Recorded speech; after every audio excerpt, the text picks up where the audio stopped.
inasema kwamba Mungu hunena na wanadamu,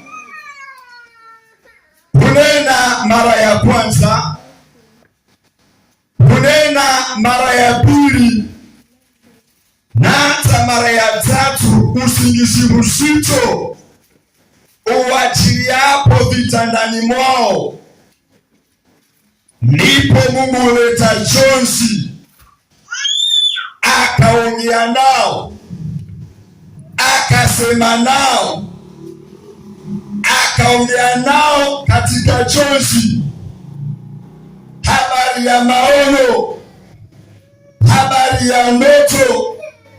Heshimu sana ndoto unazoziona, angalia sana maono unayaona.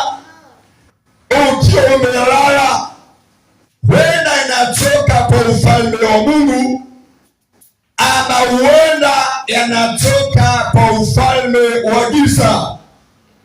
Maana kila maono ama kila jonzi iko na maana yake.